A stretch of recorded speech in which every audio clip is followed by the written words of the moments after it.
case. Arson, bribery, and the obstruction of justice. Let me say a little bit more about the charges. The indictment alleges that Combs abused and exploited women and other people for years, and in a variety of ways. As alleged, Combs used force, threats of force, and coercion to cause victims to engage in extended sexual performances with male commercial sex workers, some of whom he transported or caused to be transported over state lines.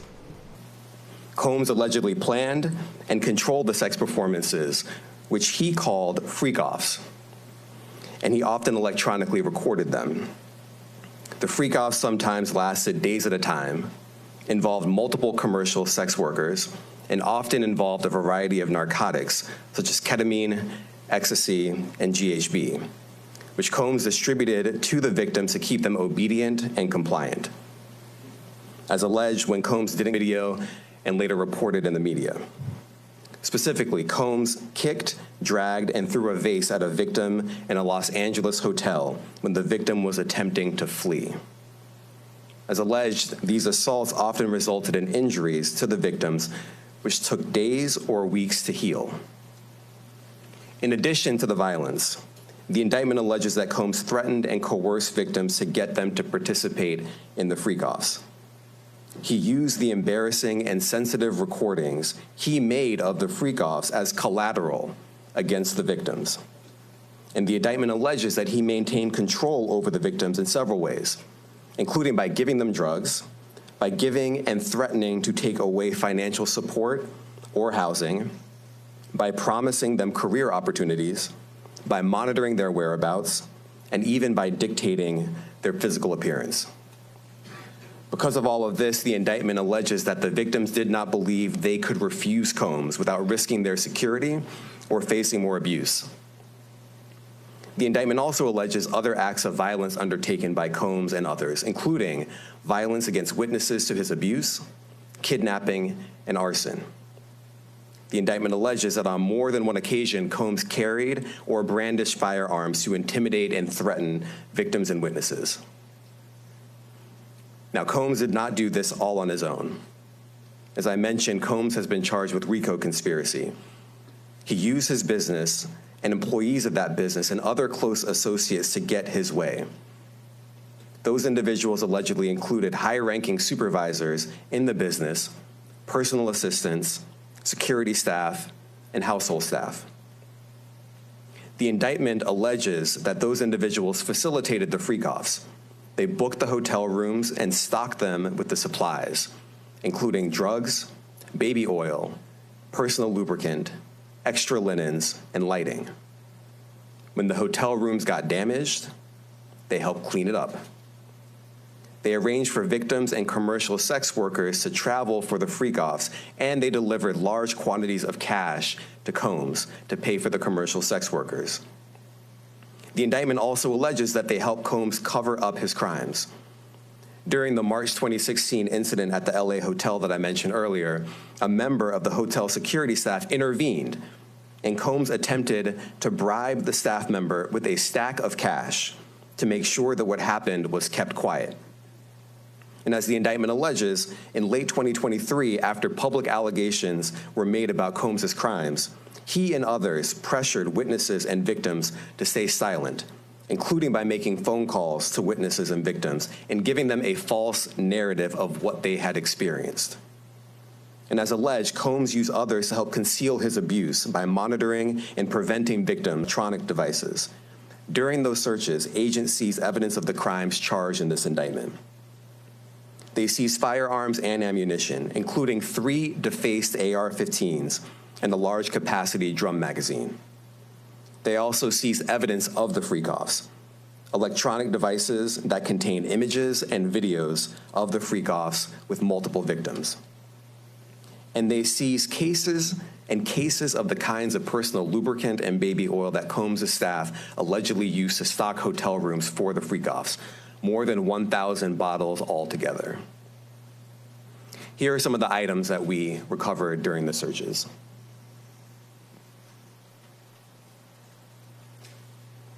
As you can see here, this is a drum magazine, large capacity, and it contains, I believe, 59 rounds. I mentioned as well that we recovered 3 AR-15s.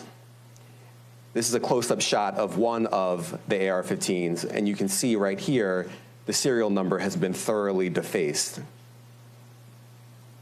Another picture of more ammunition and parts of 2 AR-15s right there. Now, I want to be clear about 2 things. First, this office is determined to investigate and prosecute anyone who engages in sex trafficking, no matter how powerful or wealthy or famous you may be. No one should doubt our commitment on that. A year ago, Sean Combs stood in Times Square and was handed a key to New York City. Today, he's been indicted and will face justice in the Southern District of New York. Second, we are not done. This investigation is ongoing, and I encourage anyone with information about this case to come forward and to do it quickly. Anyone with information can call 1-877-4-HSI-TIP. I want to express my deep appreciation for the victims and witnesses who have used their voices and helped bring this criminal conduct to light. We would not be here without them. I also want to thank the dedicated case agents on the HSI Trafficking in Person Squad in New York. They have been with us since day one and have worked tirelessly on this investigation. They will continue to be invaluable partners to us. I also want to thank the incredible agents and analysts from SDNY who have also provided tremendous assistance on this case. I'm deeply grateful for their continued work. And finally, I want to thank the outstanding career prosecutors from SDNY who are handling this case. Meredith Foster, Emily Johnson, Chrissy Slavic, Madison Smeisler. Tursky, ABC. Thanks, Nick. Damian, thanks. The indictment describes aggressive, open, violent, hedonistic abuse that you say was recurrent and widely known. Why did it take law enforcement so long to intervene? How many women were victimized by Sean Combs, and how many others were involved? Look, our investigation is ongoing. We are committed to bringing justice to everyone who's been victimized by the defendant. I can't tell you why it took so long. I think the better focus is on the fact that we are here today, and we are committed to making sure that justice is done. Next question. Thank you. Julia Ainsley, NBC. Thank you for doing this. You said we are not done and that Combs did not do this alone. Do you foresee that there could be other charges related to this case? I'm not taking anything off the table. Janet Fisher, Newsday. Yeah. What's the difference between the sex trafficking and promoting travel for the purpose of prostitution? Well, there are different crimes with different elements. I don't think we should get into the nitty-gritty of the legal discussion right now, but the sex trafficking, we believe, they're all serious offenses, but the sex trafficking conduct carries some significant penalties, and we are gratified that we were able to bring that charge. Is one more coercive than the other? I'm not going to be able to get into that, but you can look it up, and yes, sex trafficking, especially when it involves coercion or force, is a very serious crime, and it carries significant penalties. Good afternoon, Darla Miles, ABC7 New York. Thank you for this press conference and for the details. 2 questions. In context of this indictment and the information that was presented to the grand jury, are you able to clarify the number of victims? It's mentioned plural in the indictment, but can you specify the number of victims just for this particular indictment? And secondly, can you provide details about the alleged arson? Unfortunately, I'm not able to provide either. The number of victims, you are correct. We are intentional in saying multiple. The details of the arson incident are limited to what we have in the indictment and also the detention letter that we filed, which contains more details than the indictment does at various points, but we don't have anything more beyond that. Next question. Lynn Tran, CNN. Are any of his accomplices or associates under investigation? And additionally, could he face any more charges? So the investigation is ongoing. That means both as to him and to anyone else who we believe committed the crime with him. Next question. Juliette Papa. Hi, good morning from 1010 Wins. Any indication that some of the women or victims here were A track record of bringing some of the most impactful, sprawling, complex, difficult sex trafficking, human trafficking, labor trafficking, you name it, the Southern District of New York can do it, and so we're very proud of that. And so the scope and complexity of this investigation isn't something that we ran from, it's something that we embrace, and we will continue to do that. As to your question about whether he imprisoned anyone, all I can say is that, I mentioned this March 2016 incident where something was caught on video where a victim was attempting to flee, and there was violence that was associated with it. Was that at the residence or a hotel? That was at a hotel. Matthew Lee, Inner City Press. Sure. Thanks a lot. Does your office intend to seek remand, or are you reaching a bail package? And if you're willing, how would you contrast this with the R. Kelly case in EDNY in terms of the elements? Thanks. So we will be seeking detention. We have filed a letter laying out our reasoning for seeking pretrial detention. I'm not going to be able to expand beyond what's in the letter, but it contains all of the reasoning, and it contains the law as well. There is a presumption of detention in a case like this, and we think that's warranted. Thank you. John Anise, New York Daily News. Thank you. I was hoping to get some more detail about the searches of his residence, the guns, the cases of lubricant, and the videos. Where were they found amongst his residence? Were they all scattered around the houses in one place? I kind of wanted to just get a better picture of how that stuff was found. Well, look, I think that some of the details that you're seeking are in the detention letter. So, for instance, some of the AR-15s, 2 of the 3 defaced AR-15s were found in his bedroom closet in Miami, broken down into parts, along with magazines with ammunition loaded in them. So some of that detail is in the detention letter. Beyond that, I'm not going to be able to get into where other items were stored. Ben Kochman, Post. Hey, thanks for doing this. Your office was the office that had been prosecuting Jeffrey Epstein before he died in custody. I have not read your detention memo yet. It's the first thing I'm going to do after this ends. But does the memo address, or is your office concerned with Combs' safety in custody, given what happened with Epstein? So we are concerned with anyone's safety whenever they are detained prior to trial. It's part of our obligations to keep people safe as well. It's part of the criminal justice system. So, but I do not draw any sort of connection between Jeffrey Epstein's suicide and what may or may not happen to any other defendant while they are detained pretrial. And of course, the decision whether to detain the defendant will be up to a judge. Our position is that pretrial detention is warranted under the law and based on the facts of this case, and I'll leave it at that. Are some of the prosecutors on this case some of the same prosecutors that had been? Good morning, sir. Combs' attorney said that his client has been cooperative with investigators. He said that this morning. I was wondering if you would have a reaction to that. Let me just say this. I think that generally and with increasing frequency, the word cooperative or cooperating has taken on tremendous elasticity, and it no longer really bears any relation to what the word means when we use it in a very specific context. So responding to lawful process and the like does not qualify as cooperation when we use that term here. Mike Sisak, AP. Thanks.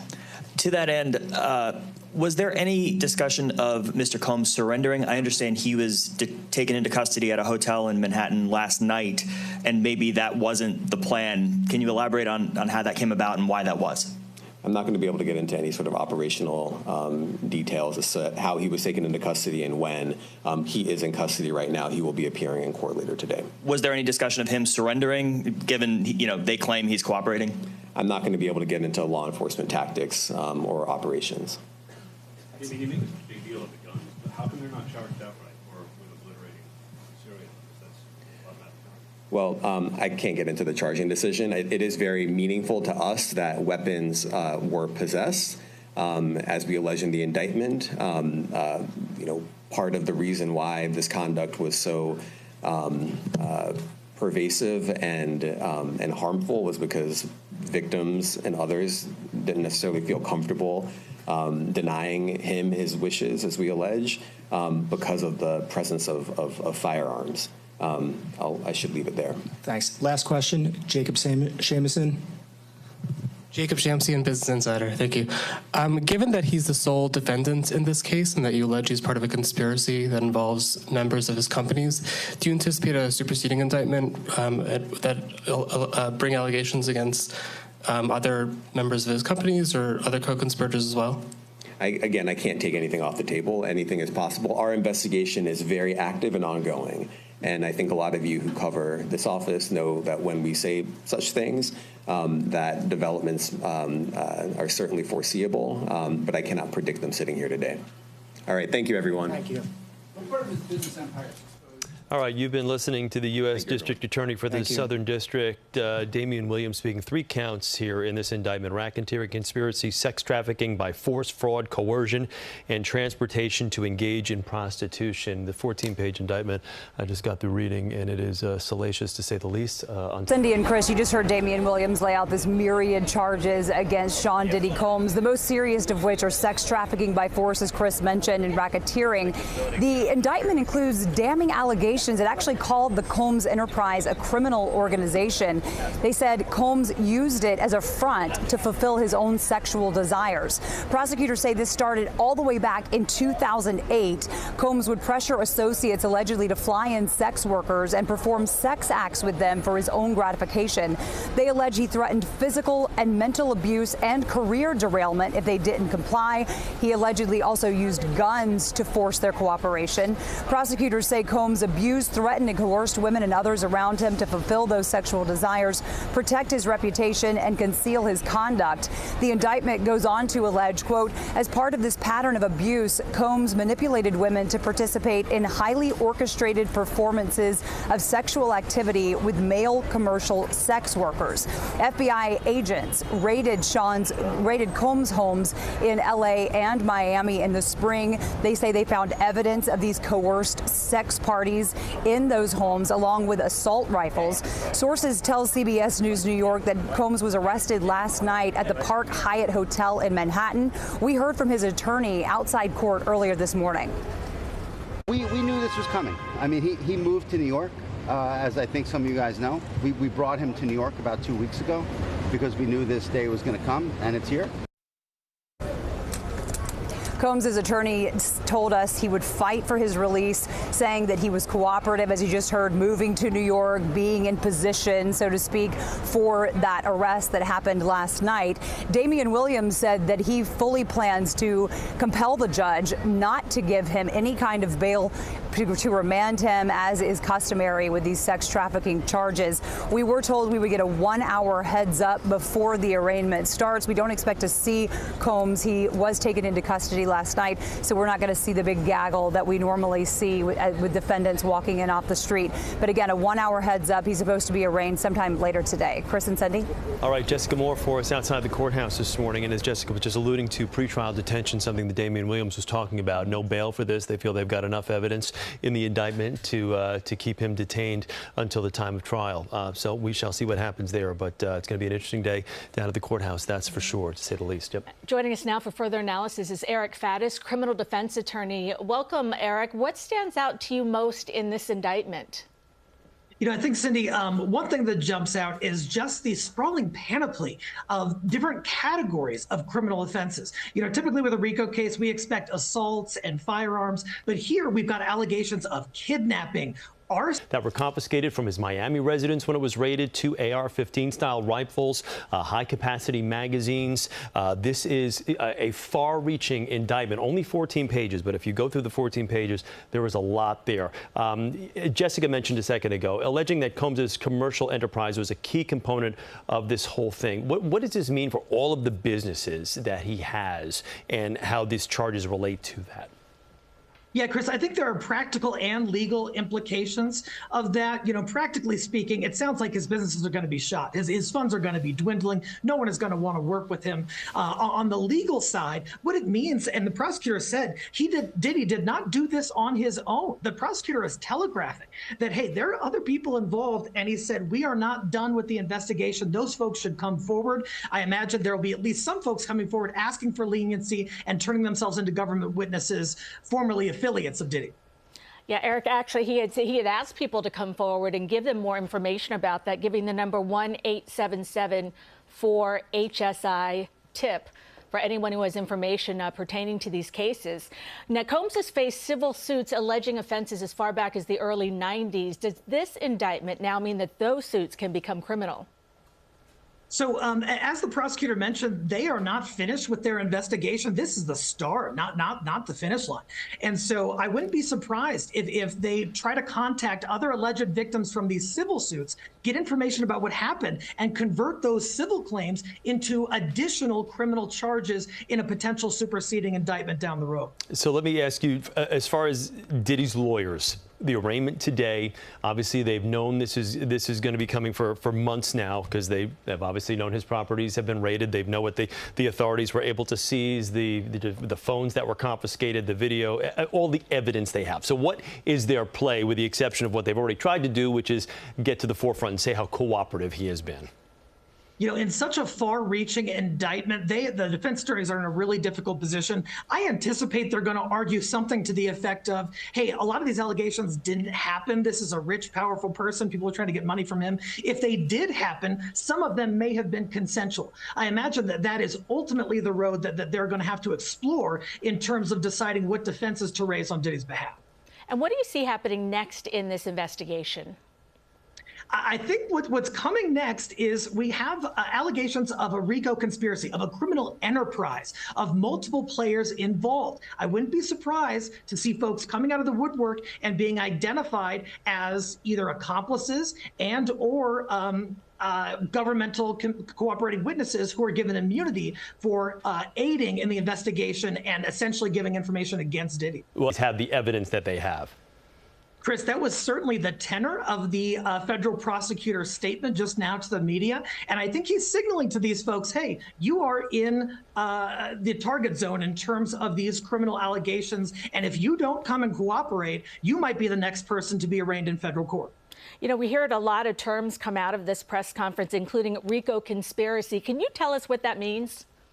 Sure. So RICO is this federal law that was essentially designed to target organized crime, mafia. What essentially entails is a pattern of illegal activities that are engaged in furtherance of a larger enterprise, a larger corporation, a larger objective. And the prosecutors have identified some of those alleged objectives on behalf of Diddy. They're saying this was a big web of folks who were engaged in this. All right, Eric, thank you so much for taking the time. We appreciate it. We will speak with you shortly, our criminal defense analyst here today. Thank you so much for joining us. I'm Chris Raggi. And I'm Cindy Hsu. We'll have continuing coverage on the indictment and what's happening next right now on CBS News New York at noon. This has been breaking news.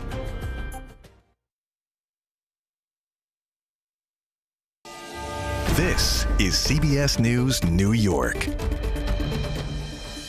Breaking news right now at noon. Sean Diddy Combs facing new federal charges of sex trafficking and racketeering. Sean Combs led and participated in a racketeering conspiracy that used the business empire he controlled to carry out criminal activity.